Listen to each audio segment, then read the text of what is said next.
नमस्कार विद्यार्थी मित्रांनो, मी समाधान कोकाटे सर पुन्हा एकदा तुमचं आपल्या ऑनलाईन लर्निंग प्लॅटफॉर्मवरती मी मनापासून स्वागत करत आहे. मित्रो, राज्यसेवेची वन डे बॅच आपली सुरू आहे. ओके, त्याच्यामध्ये आपण पाठीमागे राज्यपाल या टॉपिकला सुरू केलेले आहे. बघा ना तुम्ही, हे बघा.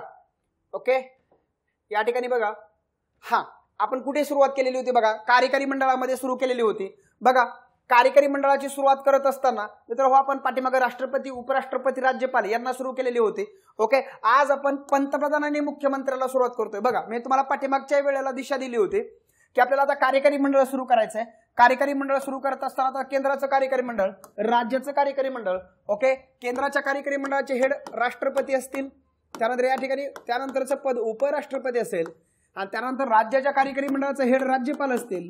ते आपण पाठीमागच बघितलेलं आहे. ओके, आज आपल्याला बघत असताना काय बघायचं आहे? ओके, आज आपल्याला बघत असताना बघा, केंद्राचं एक्झिक्युटिव्ह, राज्याचं एक्झिक्युटिव्ह मध्ये या ठिकाणी पंतप्रधान आणि या ठिकाणचा मुख्यमंत्री असं आपल्याला कंपेअर करायचं आहे. आणि त्या ठिकाणी इथलं केंद्रीय मंत्रिमंडळ आणि इथलं राज्य मंत्रिमंडळ. ओके, आणि त्यानंतर महान्यायवादी आणि महाधिवक्ता अशी आपल्याला 1, 2, 3, 4, 5 आणि 6 पद या लेक्चरला आपल्याला काय करायची तर कंपेअर करायची आहेत. चला, पंतप्रधानांचं बघा, संविधानिक तरतूद बघा, भारतीय राज्यघटनेतील कलम 74 अन्वये राष्ट्रपती सहाय्य व सल्ला देण्यासाठी पंतप्रधानांच्या नेतृत्वाखाली काय असेल रे, एक मंत्रिमंडळ असेल. म्हणजे कलम 74 मध्ये पंतप्रधानाची आणि केंद्रीय मंत्रिमंडळाची तरतूद आपल्याला पाहायला मिळते. तशीच कलम 163 मध्ये राज्यपालाला सहाय्य व सल्ला देण्यासाठी मुख्यमंत्र्याच्या नेतृत्वाखालील हे की नाही एक काय रे आपल्याला मंत्रिमंडळ सापडतं. मुख्यमंत्र्याच्या नेतृत्वाखालील आपल्याला काय सापडतं, एक मंत्रिमंडळ सापडतं. म्हणजे कलम 163 मध्ये मुख्यमंत्र्याची आणि त्या ठिकाणी काय रे मंत्रिमंडळाची तरतूद आपल्याला मित्र हो पाहायला मिळते. हे पण विसरून चालणार नाही. ओके, आता चला पुढे जायचंय. पुढं हा बघा, कलम 74 आणि इकडे 163 पंतप्रधान आणि मुख्यमंत्री सोबत आपल्याला घेऊन जायचं आहे. चला, कलम 74 आणि इकडे 163 बघायचे. पहिल्यांदा ही लाईन आपण संपून घेऊ आणि त्यानंतर आपण इकडे शिफ्ट करू. ओके, हे तुम्हाला समजलं की हे इकडं कलमांचाच फरक राहतो. बघा, कलम 74 मध्ये काय सांगितलंय कलम 74 मध्ये काय सांगितलंय, राष्ट्रपतींना सहाय्य व सल्ला देण्यासाठी पंतप्रधानांच्या नेतृत्वाखाली काय असेल रे, एक मंत्रिमंडळ असेल. ओके, हे कलम 74 मध्ये सांगितलंय. तसंच कलम 163 मध्ये सांगितलंय, राज्यपालांची घटनात्मक स्वेच्छाधीन कर्तव्य वगळता राज्यपालांना सहाय्य व सल्ला देण्यासाठी ओके मुख्यमंत्र्यांच्या नेतृत्वाखालील एक काय असेल रे, मंत्रिमंडळ असेल. म्हणजे 163 मध्ये त्यांची पण तरतूद आहे. इथं बघा मित्रांनो, नामधारी प्रमुख आपण राष्ट्रपती बघितला आणि इकडे वास्तव प्रमुख काय रे, पंतप्रधान बघतो. ओके, चला बघा बघा जायचं आता पुढं. चला, कलम 75 मध्ये बघू, पंतप्रधानांची नियुक्ती, इकडे मुख्यमंत्र्यांची नियुक्ती. आता इकडे बघा, पंतप्रधानांच्या नियुक्तीबाबत घटनेत काहीही तरतूद नाही. लक्षात ठेवा, पंतप्रधानांच्या नियुक्ती आणि निवडीच्या संदर्भात घटनेत काहीही तरतूद नाही. हे महत्वाचं आहे. कलम 75 मध्ये काय सांगितलंय बघा, कलम 75 मध्ये काय सांगितलंय, राष्ट्रपती पंतप्रधानांची नियुक्ती करतील. कलम 75 मध्ये एवढं सांगितलंय की राष्ट्रपती पंतप्रधानाची नियुक्ती करतील आणि पंतप्रधानांच्या सल्ल्यानुसार इतर मंत्र्याची नियुक्ती करतील. हे कलम 75 मध्ये सांगितलंय. म्हणजे कलम 75 मध्ये एवढंच सांगितलंय की राष्ट्रपती कोणाची नियुक्ती करतील रे, पंतप्रधानाची नियुक्ती करतील. याच्या व्यतिरिक्त पंतप्रधानांच्या नियुक्ती आणि निवडीच्या संदर्भात घटनेत काहीही तरतूद नाही. म्हणजे आता मला सांगा, पंतप्रधानाची नियुक्ती जर राष्ट्रपती करतील तर राष्ट्रपती उद्या कोणाची पण नियुक्ती पंतप्रधान म्हणून करतील का रे, अजिबात नाही. तर एक संसदीय संकेत पाळला जातो. काय पाळला जातो, संसदीय संकेत पाळला जातो की ज्याची लोकसभेमध्ये मेजॉरिटी आहे. कुठं मेजॉरिटी आहे, ज्याची लोकसभेमध्ये मेजॉरिटी आहे अशा पक्षाच्या नेत्याला राष्ट्रपती काय बनवतील रे, पंतप्रधान बनवतील. लक्षात येतंय, संसदीय संकेत आहे, घटनेत तरतूद नाही. तर आयोग म्हणू शकतो घटनात्मक दृष्ट्या लोकसभेत बहुमत असणाऱ्या पक्षाच्या नेत्यालाच पंतप्रधानाची शपथ देणं राष्ट्रपतींवरती बंधनकारक असतं. घटनात्मक दृष्ट्या आहे का, नाही, घटनात्मक दृष्ट्या नाही. असा काय मित्रांनो, संसदीय संकेत आहे. लक्षात येत आहे, हे मुद्दे नीट लक्षात ठेवायचे. ओके, पण आता एक गोष्ट लक्षात ठेवा मित्रांनो, असं होईल ना की लोकसभेत कधीतरी कुठल्याच पक्षाला बहुमत नाही, असं होईल ना कधीतरी, का होणारच नाही कधी. सदन कधी लोकसभा विधानसभेमध्ये बहुमत मिळणारे पक्ष आहेत नाही. आता आघाड्यांचं युग आलंय, लोकसभेमध्ये एका कुठल्याही पक्षाला काय मिळत नाही रे, बहुमत मिळत नाही. मग अशा परिस्थितीमध्ये राष्ट्रपती आपले स्वतःचे काय वापरतात रे, वैयक्तिक स्वेच्छाधिकार वापरतात. म्हणजेच राष्ट्रपतीला पंतप्रधानाच्या नियुक्तीच्या संदर्भामध्ये 2 वैयक्तिक किंवा 2 प्रासंगिक स्वेच्छाधिकार आहेत, जे आपण पाठीमागे बघितलेलं आहे. पहिलं बघा, लोकसभेत कुठल्याच पक्षाला स्पष्ट बहुमत नसते, अशा वेळेस राष्ट्रपती स्वतःचा प्रासंगिक स्वेच्छाधिकार वापरतात आणि पंतप्रधानाची नियुक्ती करतील. लक्षात येते, अशा परिस्थितीमध्ये जेव्हा लोकसभेमध्ये कोणत्याच पक्षाला स्पष्ट बहुमत नसतं तेव्हा राष्ट्रपती मोठ्या पक्षाच्या लोकसभेमधल्या मोठ्या पक्षाच्या किंवा युतीच्या नेत्याला पंतप्रधानपदी नियुक्ती करतात आणि त्यांना सांगतात शक्यतो 1 महिन्याच्यात काय करा तुम्ही बहुमत सिद्ध करा. ओके. 1979 ला पहिल्यांदा राष्ट्रपती जेव्हा कोण होते रे, चरण सिंग पंतप्रधान, म्हणजे तेव्हा राष्ट्रपती नीलम संजीव रेड्डी होते. त्यांनी पहिल्यांदा 1979 ला हा आपला पहिला प्रासंगिक स्वच्छाधिकार वापरला आणि चरण सिंगांना त्या ठिकाणी केलं रे पंतप्रधान केलं. ओके. मुद्दा कळतोय. 1980 ला दिल्ली हायकोर्टाचा एक महत्वाचा निर्णय आला. 1980 ला बहुमत सिद्ध करण्याच्या बाबतीमध्ये दिल्ली हायकोर्टाचा एक महत्वपूर्ण निर्णय आला. दिल्ली हायकोर्टाने सांगितलं की पंतप्रधान म्हणून नियुक्त करण्यापूर्वी एखाद्या व्यक्तीने लोकसभेमध्ये आपलं बहुमत सिद्ध केलंच पाहिजे असं घटनेला अजिबात अपेक्षित नाही. राष्ट्रपती एखाद्या व्यक्तीला आधी पंतप्रधान पदाची शपथ देतील आणि नंतर त्याला ठराविक कालावधीमध्ये बहुमत सिद्ध करायला सांगू शकतील. म्हणजे त्यानं शपथ घेण्यापूर्वी बहुमत सिद्ध करावं असं घटनेला अजिबात अपेक्षित नाही. राष्ट्रपती त्याला आधी पंतप्रधान पदाची शपथ देतील आणि नंतर ठराविक कालावधीमध्ये त्याला बहुमत सिद्ध करायला सांगू शकतील. ओके. मग चरण सिंग 1979 ला तेच झालं. व्हीपी सिंग 1979, चंद्रशेखर, पी नरसिंहराव, वाजपेयी, देवेगौडा, ओके, आय.के. गुजराल, वाजपेयी, अटल बिहारी वाजपेयी, ह्या सगळ्यांनी काय रे बहुमत सिद्ध आधी पंतप्रधान पदाची शपथ घेतली आणि नंतर बहुमत सिद्ध केलं. हा दिल्ली हायकोर्टाचा 1980 चा निर्णय खूप जास्त महत्वाचा होता. सेकंड बघा, जेव्हा पंतप्रधानाचा पदावर असताना मृत्यू होतो, ओके, आणि स्पष्ट उत्तराधिकारी निवडायला अडचणी निर्माण झालेल्या आहेत, अशा परिस्थितीमध्ये त्या ठिकाणी राष्ट्रपतीला स्वतःच्या प्रासंगिक स्वच्छाधिकाराचा वापर करून एखाद्या व्यक्तीला पंतप्रधान पदाची शपथ देता येते कार्यरत पंतप्रधानाचा मृत्यू झाल्यानंतर आणि कुठलाही स्पष्ट उत्तराधिकारी. आता बघा इथं बघा, आता समजा कार्यरत पीएम आहेत, त्यांचा काय झालेला रे मृत्यू झालेला आहे. त्यांचा मृत्यू झाल्या राष्ट्रपतीला स्वेच्छाधिकार प्राप्त होत नाही की स्वतः कुठल्या तरी एखाद्या व्यक्तीला पंतप्रधान पदाची शपथ द्या असं राष्ट्रपतीला लगेच अधिकार प्राप्त होत नाही. जेव्हा कार्यरत पंतप्रधान यांचा मृत्यू होतो आणि कार्यरत पंतप्रधान ज्या पक्षाचे, ज्या युतीचे, ज्या आघाडीचे आहेत, त्यांनी जर त्यांच्यामध्ये जर स्वतःचा उत्तराधिकारी निवडण्यामध्ये जर एकमत नसेल तर राष्ट्रपतीला प्रासंगिक स्वच्छाधिकार प्राप्त होतो. असिस्टंट कमांडर मागची त्याला प्रश्न विचारलेला आहे. त्या ठिकाणी असे तुम्हाला मेक जे आहेत त्या मेक तुमच्या लक्षात आले पाहिजे. कधी राष्ट्रपती वापरतील स्वतःचा प्रासंगिक स्वच्छाधिकार? आतापर्यंत भारताच्या इतिहासामध्ये 3 वेळा प्रासंगिक स्वच्छाधिकाराचा वापर करायचा अधिकार राष्ट्रपतींना मिळाला. पहिल्यांदा नेहरू, शास्त्री यांच्या मृत्यूनंतर गुलजारीलाल नंदा हे 2दा हंगामी पंतप्रधान म्हणून नियुक्त केले गेले. परंतु जेव्हा 1984 ला इंदिरा गांधींचा मृत्यू झाला तेव्हा मात्र काय रे राष्ट्रपती ज्ञानी झैल सिंग यांनी अशा पद्धतीने ओके हंगामी पंतप्रधान नेमण्याचा संकेत डावलून यांना ओके राजीव गांधींना, कोणाला राजीव गांधींना त्या ठिकाणी पंतप्रधान म्हणून नियुक्त केलं आणि नंतर काँग्रेस पक्षाने एकमताने त्यांची काय नेता म्हणून निवड केली. ओके, ही गोष्ट आहे लक्षात येत आहे. मात्र कार्यरत पंतप्रधानाचा अचानक मृत्यू झाल्यानंतर जर सरकारी पक्षाने आपला नवीन नेता निवडला तर राष्ट्रपतींना त्याचीच नियुक्ती करावी लागते. या ठिकाणी राष्ट्रपती असं नाही म्हणणार मला प्रासंगिक स्वच्छाधिकार आहेत. हा, जर नेता निवडण्यामध्ये यांच्यात एकमत नसेल तर मात्र राष्ट्रपती काय करू शकतात रे स्वतःच्या प्रासंगिक अधिकाराचा वापर करू शकतात. हे झालं राष्ट्रपतीच्या बाबतीमध्ये मित्रांनो. ओके, आता मला सांगा या ठिकाणी मुख्यमंत्र्याच्या बाबतीत पण तेच आहे. कळतंय 164 मध्ये काय सांगितलंय की राज्यपाल मुख्यमंत्र्याची नियुक्ती करतील आणि मुख्यमंत्र्याच्या सल्ल्याने इतर मंत्र्याची नियुक्ती करतील. ओके, परंतु कोणाची पण नियुक्ती करतील का? नाही. संसदीय संख्येत सांगतो ज्याचं विधानसभेमध्ये मेजॉरिटी आहे, विधानसभेमध्ये आकडा आहेत. ओके, त्या ठिकाणी जर विधानसभेमध्ये कोणत्याच पक्षाला स्पष्ट बहुमत नसेल तर अशा परिस्थितीमध्ये राज्यपाल काय करू शकतात रे एखाद्या व्यक्तीला आधी मुख्यमंत्र्याची शपथ देतील आणि नंतर त्याला ठराविक कालावधीमध्ये बहुमत सिद्ध करायला सांगू शकतील. मग तो युतीचा असेल, आघाडीचा असेल, कळतंय असं त्या ठिकाणी झालेलं आहे. ओके, तर हे सगळं आहे मित्रांनो. ओके, ते सगळं आहेच आहे. मग दिल्ली हायकोर्टाचा निर्णय इथं पण लागू आहे. ओके, हे सगळं आहे या ठिकाणी लागू आहे, काही प्रॉब्लेम नाही. 1997 ला सुप्रीम कोर्टाने एक निर्णय दिला की कोणत्याही सभागृहाचा सदस्य नसलेला व्यक्ती सुद्धा मुख्यमंत्री किंवा पंतप्रधान बनवू शकते. नंतर त्यानं 6 महिन्याच्यात कोणत्याही एका सभागृहाचा सदस्यत्व प्राप्त करा. जर तो 6 महिन्याच्यात कोणत्याही सभागृहाचा सदस्यत्व प्राप्त करू शकला नाही तर मात्र त्याला काय रे जागा रिक्त करावी लागेल किंवा पदावरून राजीनामा द्यावा लागेल. उद्धव ठाकरेंच्या बाबतीत हेच झालं होतं की त्यांनी नंतर विधान परिषदेवर ते 6 महिन्याच्यात ते निवडून गेले. ओके, 1997चा हा पण निर्णय खूप जास्त महत्वाचा आहे. ओके, चला नियुक्ती बघा. नियुक्ती बघा, घटनात्मक दृष्ट्या पंतप्रधान कोणत्याही सभागृहाचे असतात, हे खूप जास्त महत्वाचं आहे. भारतीय राज्यघटनेमध्ये असं दिलेलं आहे की पंतप्रधान लोकसभेचे पण सदस्य असू शकतात आणि राज्यसभेचे पण सदस्य असू शकतात. कळतात? तसंच मुख्यमंत्र्याच्या बाबतीत आहे, ते राज्यसभेचे विधान परिषदेचे पण सदस्य असू शकतात आणि विधानसभेचे पण सदस्य असू शकतात, काही प्रॉब्लेम नाही.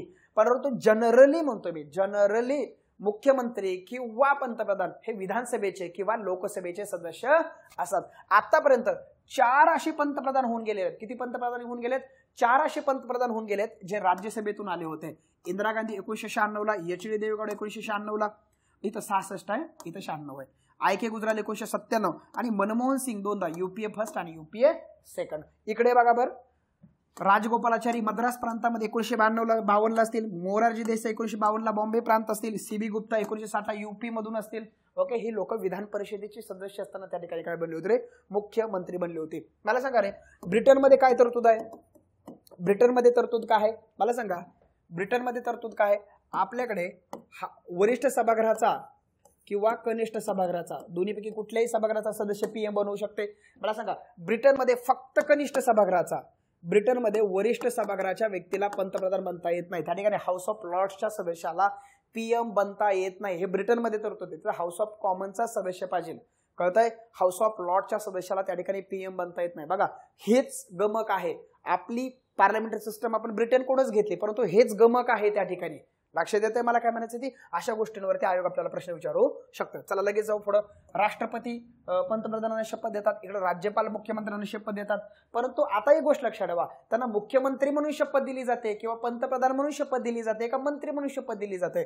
लक्षात ठेवा, यांना केंद्रीय मंत्री म्हणूनच शपथ दिली जाते. यांना पंतप्रधान म्हणून वेगळी शपथ दिली जात नाही किंवा यांना राज्याचा मंत्री म्हणून शपथ दिली जाते. यांना मुख्यमंत्री म्हणून सेपरेट शपथ दिली जात नाही.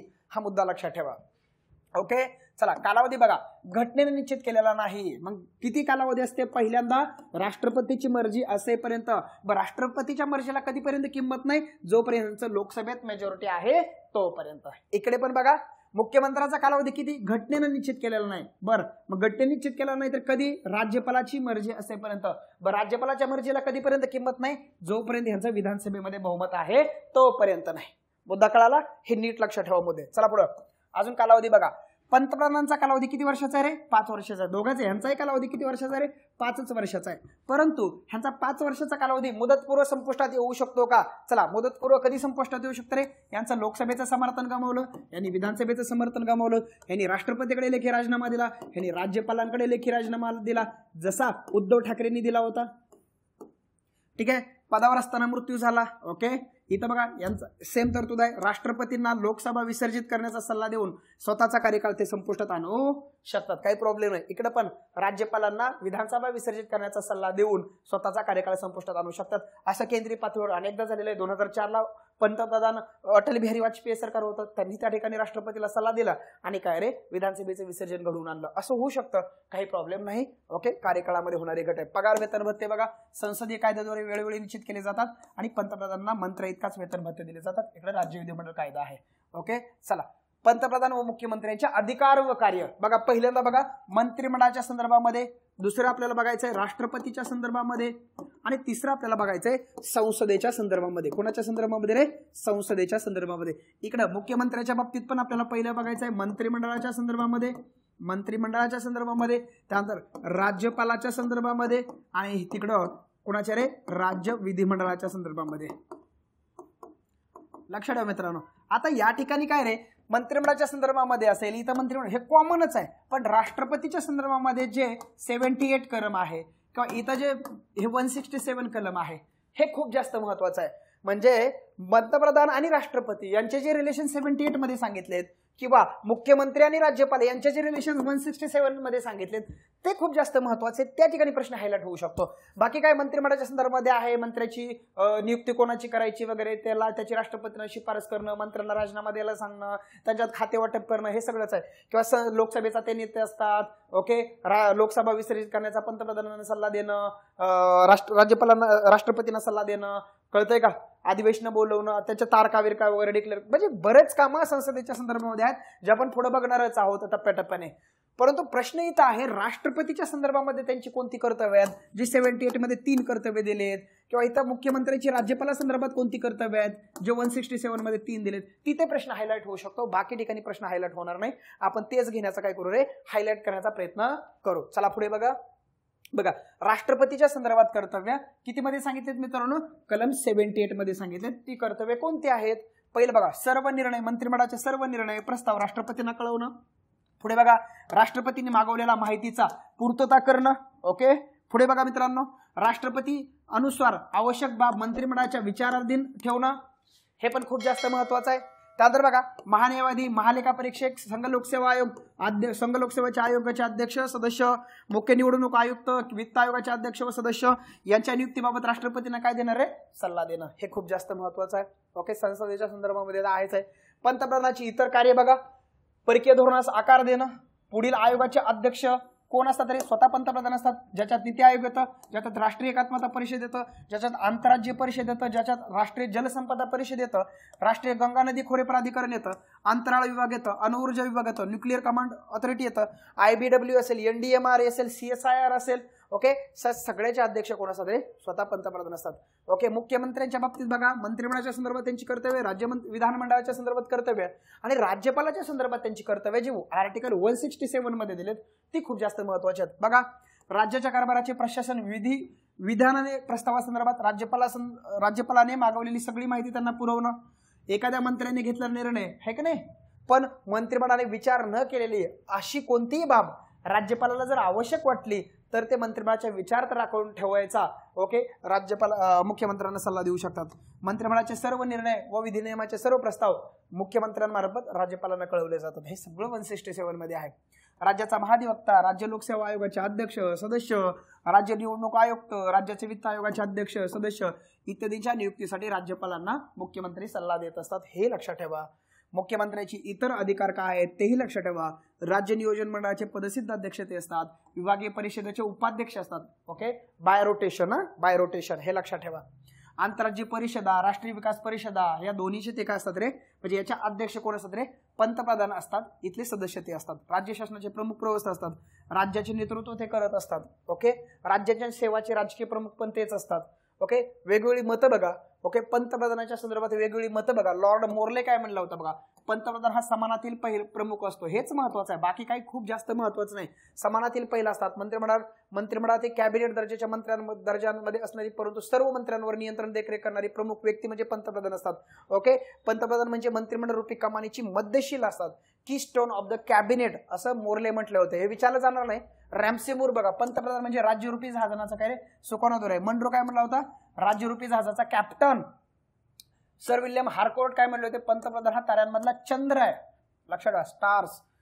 बाबासाहेब काय म्हणले होते, भारताच्या राष्ट्रपतीची नव्हे तर पंतप्रधानाची तुलना हे अमेरिकन राष्ट्रपतीची केली तर अधिक उचित होईल असं ते म्हणले होते. ओके, उपपंतप्रधान बघा, उपपंतप्रधान संविधानामध्ये कोठेही या पदाचा उल्लेख नाही. उपपंतप्रधान किंवा उपमुख्यमंत्री यांचा संविधानामध्ये कोठेही उल्लेख आढळत नाही. मग का पद निर्माण केली जातात, ही राजकीय कारणासाठी ही पद निर्माण केली जातात. या पदासाठी कोठेही पात्रता, वेतन, भत्ते, शपथ यांची कुठेही तरतूद आपल्याला आढळत नाही.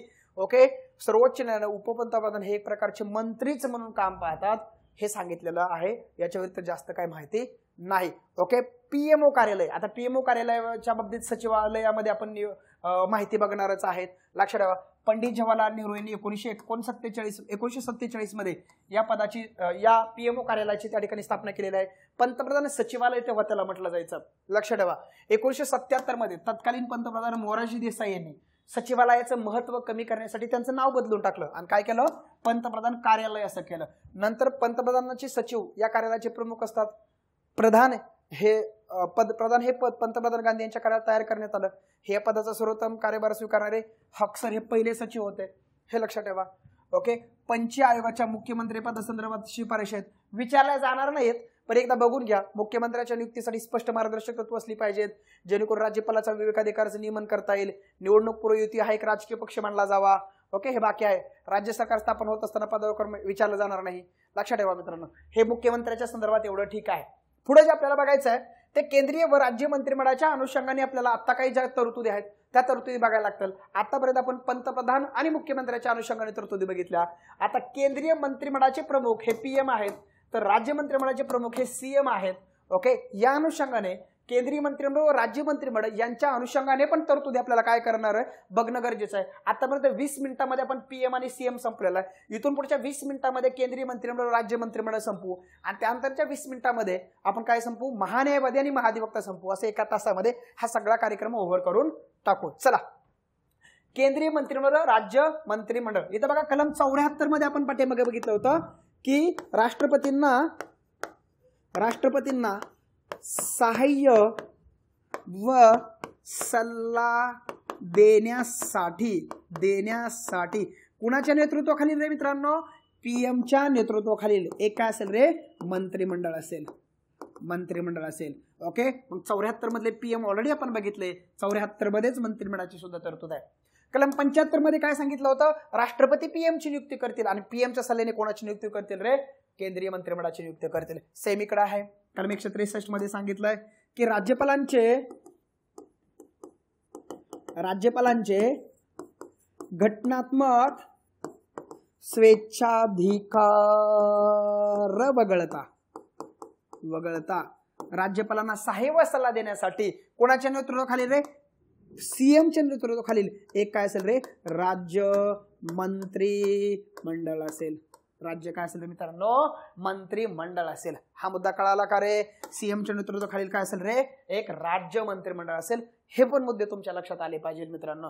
लक्षात ठेवा, 163 ची आणि इकडे 74 ची कंपेअर केली असता तुमच्या एक गोष्ट लक्षात येते का रे मित्रांनो, कलम 74 मध्ये असं कुठेही नाही सांगितलं राष्ट्रपतींचे घटनात्मक स्वेच्छाधिकार वगळता त्यांना सहाय्य व सल्ला देण्यासाठी पीएमच्या नेतृत्वाखालील एक मंत्रिमंडळ असेल, असं कलम 74 मध्ये कुठंच नाही नमूद.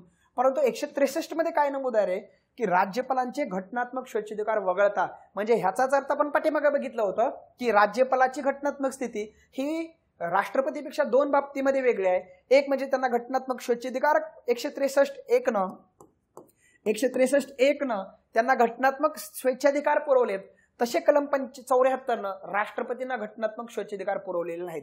दुसरी गोष्ट, पीएम आणि मंत्रिमंडळाचा सल्ला हा राष्ट्रपतींवरती बंधनकारक असतो, परंतु तो राज्यपालांवरती बंधनकारक नसतो. या दोन बाबतीमध्ये राज्यपालांची घटनात्मक स्थिती ही राष्ट्रपतींपेक्षा वेगळी आहे, हे लक्षात ठेवा. तसंच कलम 164 मध्ये सांगितलंय की राज्यपाल सीएमची नियुक्ती करतील आणि सीएमच्या सल्ल्याने कोणाची नियुक्ती करतील रे, राज्य मंत्रिमंडळाच्या सदस्यांची किंवा मंत्र्यांची नियुक्ती करतील, असं त्या ठिकाणी सांगितलेलं आहे. हे नीट लक्षात ठेवावं लागेल तुम्हाला. चला पुढे बघा, केंद्रीय मंत्रिमंडळाची तरतूद आणि राज्य मंत्रिमंडळाची तरतूद. या ठिकाणी बघा मंत्रिमंडळाची तरतूद कलम 74 मध्ये आहे. ओके, आणि मंत्र्यांच्या नियुक्ती, पदावधी, जबाबदारी, पात्रता, शपथ, पगार, वेतन, भत्ते याविषयी तरतुदी कुठे आहेत रे, कलम 75 मध्ये. सेम तरतुदी 163 आणि 164 मध्ये आहेत. ओके, आत्ताच आपण बघितलेलं. चला, कलम 74 मध्ये राष्ट्रपतींना सहाय्य व सल्ला देण्यासाठी कोणाच्या नेतृत्वाखाली रे, पीएमच्या नेतृत्वाखाली काय असेल रे, एक मंत्रिमंडळ असेल. कलम 74 सब क्लॉज 1 काय सांगतं रे, कलम 74 सब क्लॉज 1. ओके, कलम 74 सब क्लॉज 1. ओके, या ठिकाणी काय रे, दोन घटनादुरुस्त्या महत्वाच्या आहेत. 42व्या घटनादुरुस्तीनं पंतप्रधानांनी मंत्रिमंडळाचा सल्ला हा राष्ट्रपतींवरती बंधनकारक केला आणि 44व्या घटनादुरुस्तीनं अशा सल्ल्याचा एकदा फेरविचार करण्याचा अधिकार राष्ट्रपतींना दिला. ओके, हे महत्वाचा मुद्दा आहे. लक्षात येतंय मला काय म्हणायचं ती, तर 42 आणि 44 अमेंडमेंट या ठिकाणी लक्षात ठेवा. 74 सब क्लॉज 2 काय सांगते, पीएम आणि मंत्रिमंडळाने राष्ट्रपतीला दिलेल्या सल्ल्याची कोणत्याही न्यायालयामध्ये चौकशी केली जाणार नाही. 74 हे दोन क्लॉज आहेत, 74(1) आणि 74(2). त्या ठिकाणी इथं 163 बघा, 163 चा क्लॉज 1, 163 चा क्लॉज 2 आणि 163 चे 3 क्लॉज. इथं 74, इथं 163, इथं 2 क्लॉज, इथं 3 क्लॉज. एक क्लॉज वाढला कोणता बघा, 163(1) मध्ये सांगितलंय की राज्यपालांचे घटनात्मक स्वेच्छाधिकार वगळता त्यांना सहाय्य व सल्ला देण्यासाठी सीएमच्या नेतृत्वाखाली एक मंत्रिमंडळ असेल, 163(1) मध्ये सांगितलंय. 163(2) मध्ये सांगितलंय स्वेच्छाधिकारातून जर काही प्रश्न निर्माण झाले तर राज्यपालांचा निर्णय अंतिम असेल, त्याला कुठेही न्यायालयात चॅलेंज केले जाणार नाही. आणि 163(3) सांगतं राज्यपालांना सीएम आणि मंत्रिमंडळाने दिलेल्या सल्ल्याची न्यायालयात चौकशी करता येणार नाही. आय होप 163 आणि 74 ही इथले 2 क्लॉज आणि इथले 3 क्लॉज तुम्हाला लक्षात आले असतील. चला पुढे, कलम 75 बघा, मंत्र्यांसंदर्भात अन्य तरतुदी आहे. ओके, 75 सब क्लॉज 1 मध्ये सांगितलेलं आहे पंतप्रधानांची नियुक्ती राष्ट्रपती करतील आणि पंतप्रधानांच्या सल्ल्याने इतर मंत्र्यांची नियुक्ती करतील. मग मंत्र्यासंदर्भामध्ये इतर 6 क्लॉज आपल्याला या ठिकाणी बघावे लागणार आहेत. त्यातला पहिला क्लॉज बघा 75(1) पहिला क्लॉज आहे, PM च्या सल्ल्याने मंत्र्याची नियुक्ती राष्ट्रपती करतील.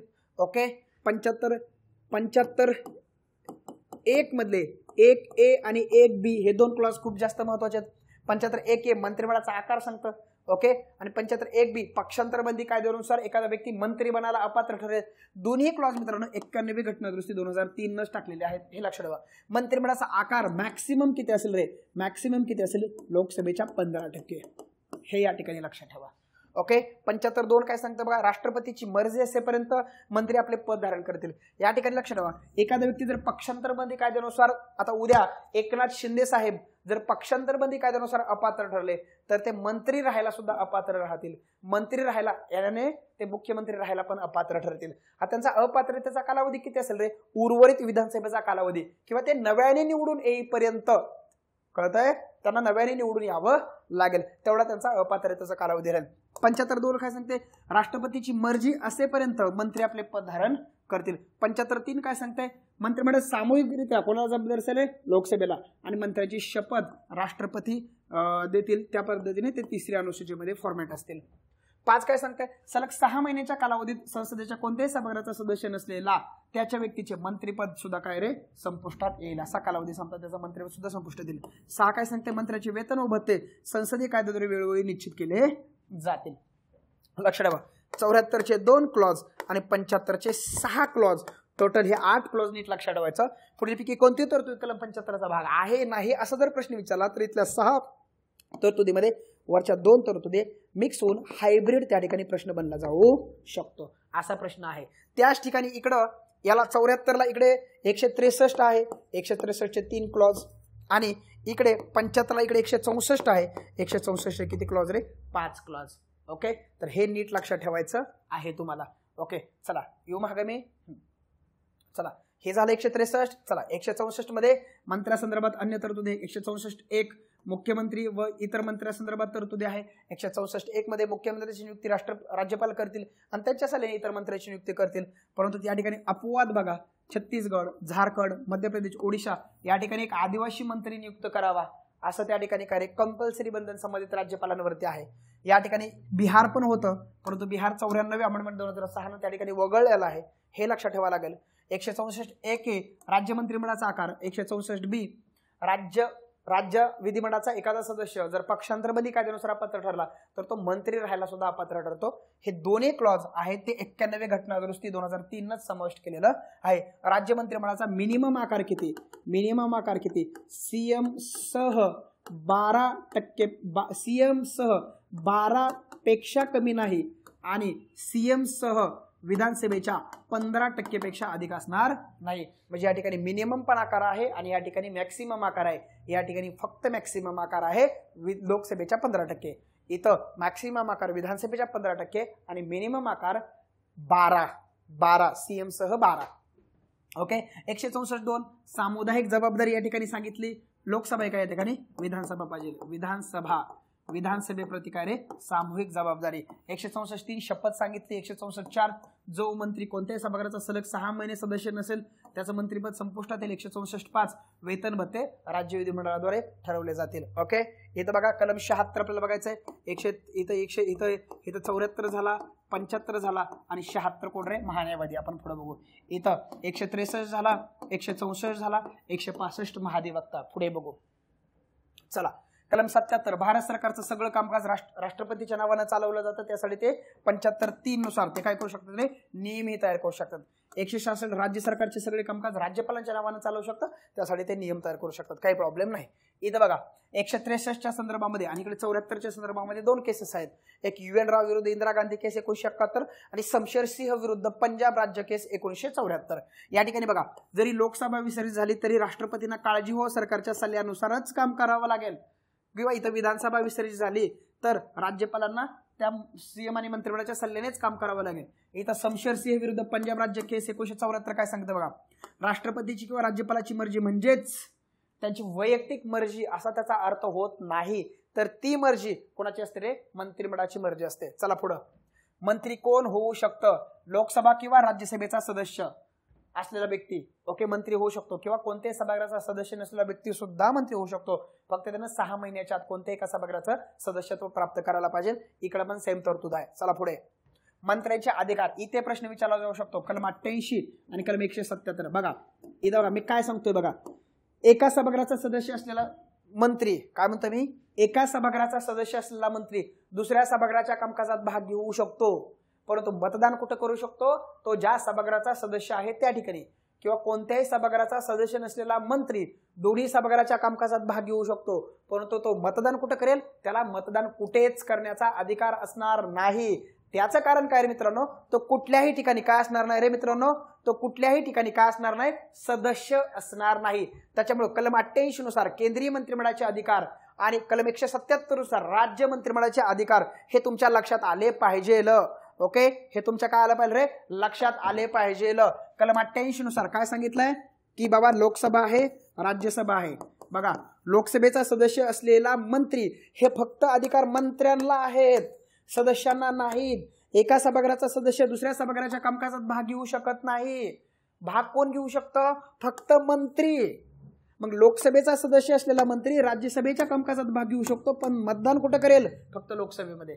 किंवा कोणत्याही सभागृहाचा सदस्य नसलेला मंत्री कोणत्याही दोन्ही सभागृहाच्या कामकाजात भाग घेईल, त्याला मतदान कुठेच करण्याचा अधिकार असणार नाही. भविष्यामध्ये तो ज्या सभागृहाचा सदस्य असेल त्या ठिकाणी त्याला मतदान करण्याचा अधिकार असेल. हे तुमच्या लक्षात आलं पाहिजे. हे सेम 177 नुसार राज्याच्या मंत्र्याला आहे, लक्षात ठेवा. सेम अधिकार 88 नुसार महान्यायवादीला पण आहे. महान्यायवादी दोन्ही सभागृहाच्या कामकाजात भाग घेऊ शकतो, परंतु त्याला मतदान करण्याचा अधिकार नाही. 177 नुसार महाधिवक्ता सुद्धा दोन्ही सभागृहाच्या कामकाजात भाग घेऊ शकतो, परंतु त्याला कुठेही मतदान करण्याचा अधिकार असत नाही. हे लक्षात घ्यावं लागेल तुम्हाला. चला पुढे. मंत्र्यांना शपथ. इथं बघा राष्ट्रपती समोर पद आणि गोपनीयतेची त्यांना शपथ घ्यावी लागते.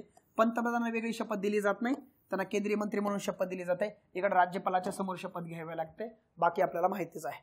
मंत्र्याचे वेतन भत्ते, इथं संसद वेळोवेळी ठरवते, इथं राज्य विधिमंडळ वेळोवेळी ठरवतं. इथं केंद्राच्या संचित निधीवर प्रभारित असतात, तर राज्याच्या संचित निधीवर प्रभारित असतात, काही प्रॉब्लेम नाही. मंत्र्यांच्या जबाबदाऱ्या बघा, रिस्पॉन्सिबिलिटीज ऑफ मिनिस्टर. ओके, चला 75+3 आणि 164.2. आता जबाबदारी ह्या दोन प्रकारच्या आहेत, सामूहिक जबाबदारी आणि वैयक्तिक जबाबदारी. चला पहिल्यांदा आपण बघू सामूहिक जबाबदारी. चला 75+3 आणि 164.2. 75+3 बघा, केंद्रीय मंत्रिमंडळ हे सामूहिकरित्या कोणाला जबाबदार असतं मित्रांनो, सामूहिकरित्या कोणाला जबाबदार असतं, लोकसभेला. तर 164.2 नुसार राज्याचं मंत्रिमंडळ हे सामूहिकरित्या कोणाला जबाबदार असतं मित्रांनो, विधानसभेला जबाबदार असतं. याचाच अर्थ लोकसभा किंवा विधानसभा त्यांच्यावरती अविश्वास प्रस्ताव दाखल करून त्यांना पदावरून दूर करू शकते. हे मुद्दा लक्षात ठेवा. वैयक्तिक जबाबदारी बघा, वैयक्तिक जबाबदारी 75+2 नुसार प्रत्येक मंत्री वैयक्तिकरित्या कोणाला जबाबदार असतो मित्रांनो, राष्ट्रपतीला जबाबदार असतो. तर 164.1 नुसार प्रत्येक मंत्री हा वैयक्तिकरित्या कोणाला जबाबदार असतो मित्रांनो, राज्यपालाला जबाबदार असतो. हे लक्षात ठेवा. म्हणून राष्ट्रपतीची मर्जी असेपर्यंत मंत्री आपले पद धारण करतात, किंवा खाली राज्यपालाची मर्जी असेपर्यंत मंत्री आपले पद धारण करतात. हे तुमच्या लक्षात आलं असेल. चला जायचं पुढं. चला मंत्रिमंडळातील एकूण मंत्री हे खूप जास्त महत्वाचं आहे बघा मित्रांनो. केंद्र सरकारमधील एकूण मंत्री बघा, कमाल, किमान आणि घटनादुरुस्ती. बघा इथं केंद्र सरकारचे मंत्री, राज्य सरकारचे मंत्री. बघा केंद्रीय मंत्रिमंडळाचा कमाल आकार, मॅक्सिमम आकार किती आहे, लोकसभेच्या एकूण सदस्यांच्या 15%. ह्या 15%मध्ये पंतप्रधानांसह असतं, कळतंय. आणि किमान आकार नाही. 91व्या घटनादुरुस्तीनेच हे तरतूद टाकलेली आहे. इथं बघा राज्य सरकारमधील एकूण मंत्री कमाल बघा, विधानसभेच्या 15%, मुख्यमंत्र्यासह, आयोग म्हणतो मुख्यमंत्र्या व्यतिरिक्त.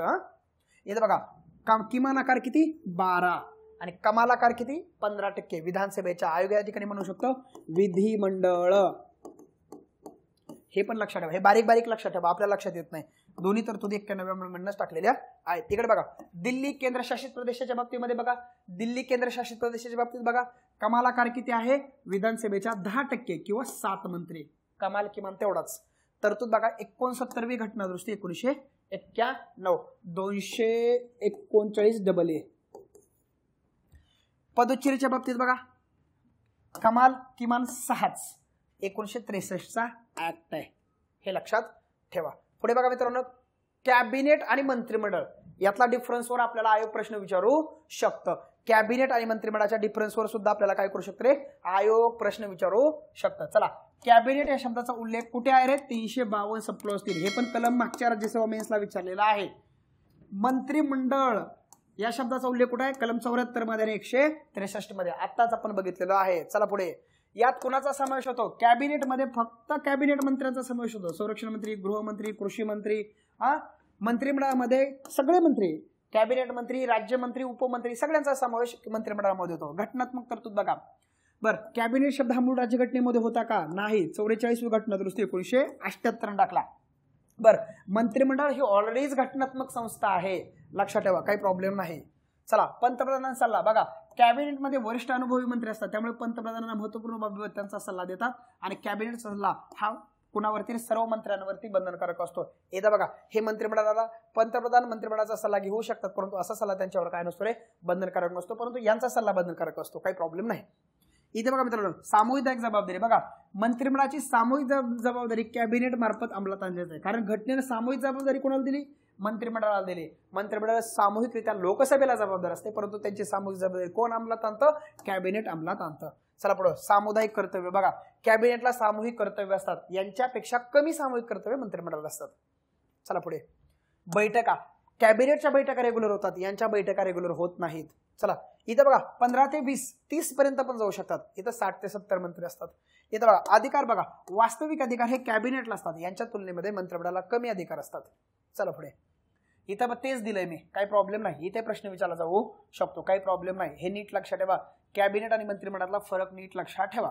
चला मित्रांनो, पुढे आता आपण बघूयात महान्यायवादी आणि महाधिवक्ता. 15 मिनिटांमध्ये झालं. केंद्रीय मंत्रिमंडळ, राज्य मंत्रिमंडळ काय झालं, 15 मिनिटांमध्ये झालेलं आहे. आता पुढे बघा, ओके, महान्यायवादी आणि महाधिवक्ता 15 ते 20 मिनिटांमध्ये. महान्यायवादी आणि महाधिवक्ता हे रिव्हिजन करून घेऊयात.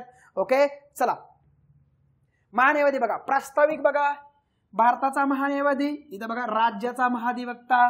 चला मित्र हो, बघा, देशातील सर्वोच्च कायदा अधिकारी असतात. ओके, घटनात्मक पद आहे, भाग 5 कलम 76 आहे की नाही. इथे बघा, राज्याचे सर्वोच्च कायदा अधिकारी, घटनात्मक आहे, भाग 6 कलम 165. चला, भारताचे कोण नियुक्ती करतात, यांची भारताचे राष्ट्रपती यांची नियुक्ती करतात. याची नियुक्ती कोण करतात, राज्यपाल यांची नियुक्ती करतात. यापुढे अर्हता बघा, सुप्रीम कोर्टाचा न्यायाधीश व्हायला इथं कोणाची पात्रता आहे, हायकोर्टाचा न्यायाधीश व्हायला पात्रता. चला, बघा, आयोग पात्रतेवरती सुद्धा प्रश्न विचारला जाऊ शकतो. बघा, सुप्रीम कोर्टाच्या न्यायाधीशाची पात्रता काय, तो भारताचा नागरिक असला पाहिजे, त्यानं कोणत्याही उच्च न्यायालयामध्ये किती वर्ष न्यायाधीश म्हणून काम केलं पाहिजे, 5 वर्ष. 5 वर्ष जर न्यायाधीश म्हणून काम केलं नसेल तर काय रे, किंवा म्हणून काय, त्यानं कोणत्याही उच्च न्यायालयामध्ये किमान 10 वर्ष वकिली केलेली असली पाहिजे. म्हणजे 5 वर्ष न्यायाधीश किंवा 10 वर्ष वकिली. आणि तिसरी अट काय, तो राष्ट्रपतीच्या मध्ये काय असला पाहिजे रे, निष्णात कायदेपंडित असला पाहिजे. इकडे बघा, उच्च न्यायालयाचा न्यायाधीश म्हणून नियुक्त व्हायला पात्रता. ओके, मग उच्च न्यायालयाच्या न्यायाधीशासाठी काय पात्रता आहेत, चला, तो भारताचा नागरिक असला पाहिजे, त्यानं न्यायिक पदावर 10 वर्ष काम केलेलं असलं पाहिजे, किंवा त्यानं काय रे 10 वर्ष वकिली केलेली असली पाहिजे. निष्णात कायदेपंडिताची अट महाधिवक्त्याला लागू होत नाही. आयोग 100% असलंच काहीतरी टाकतं आणि प्रश्न चुकवतं. अशा गोष्टी आपल्या वेळेवर लक्षात आल्या पाहिजे. चला पुढे, कार्यकाळ बघा. राज्यघटनेत भारताच्या महान्यायवाद्याचा कार्यकाळ नमूद करण्यात आलेला नाही. मग जर कार्यकाळ नमूद करण्यात आलेला नाही तर तो काय रे, राष्ट्रपतीची मर्जी असेपर्यंत असतो, लक्षात ठेवा. त्याचबरोबर महान्यायवादीला पदावर दूर करण्याची कारण प्रक्रिया सुद्धा घटनेत नमूद करण्यात आलेली नाहीत. मग काय रे, महान्यायवादी राष्ट्रपतीची मर्जी असेपर्यंत पद धारण करतात किंवा ते राष्ट्रपतीकडे राजीनामा देऊन कधीही पदमुक्त होऊ शकतात, लक्षात ठेवा. सरकारच्या सल्ल्यानुसार महान्यायवादीची नियुक्ती होत असल्यामुळं, ओके, सरकारच्या सल्ल्यानुसार महान्यायवादीची नियुक्ती होत असल्यामुळे जर सरकार बदललं तर महान्यायवाद्यांनी राजीनामा देणं अपेक्षित असतं.